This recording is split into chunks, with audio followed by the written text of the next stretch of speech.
Chapter 29. Coochie Coo. The giant donut smelled like fried eggs and donuts and other people's closets. The dining room was full of laughter and the donut dunking. A waitress sat Flora and her father at a booth in the corner and handed them glossy, enormous menus. Flora surreptitiously, the criminal element, recommended surreptitious actions at all possible junctures. Remove the lid from the shoebox. Ulysses poked his head out and looked around the restaurant, and then he turned his attention to the menu. He stared at it with a dreamy look on his face. "Get whatever you want," said Flora's father. "Order your heart's desire."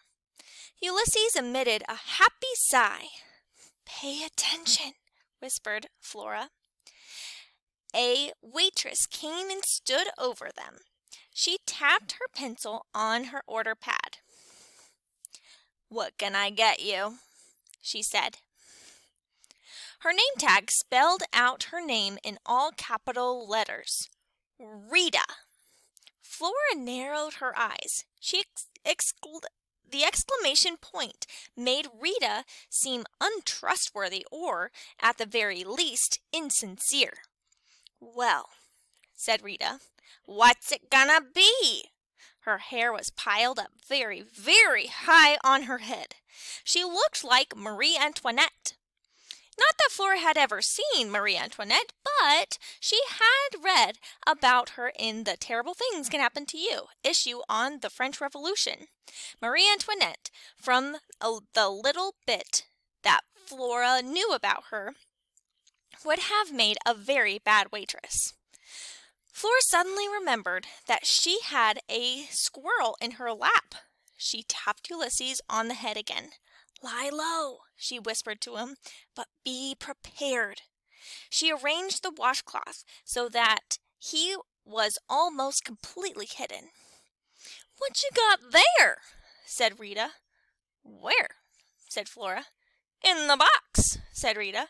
"Got a baby doll in the box. Are you talking to your baby doll?" "Talking to my baby doll," said Flora. She felt a flush of outrage crawl up inside her.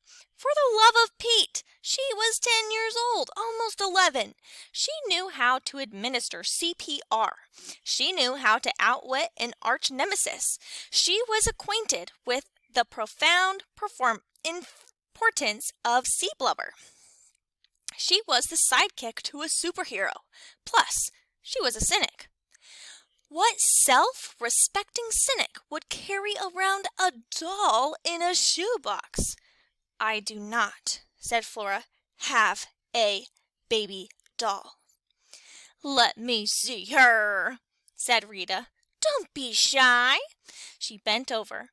Her big Marie Antoinette hair scraped against Flora's chin.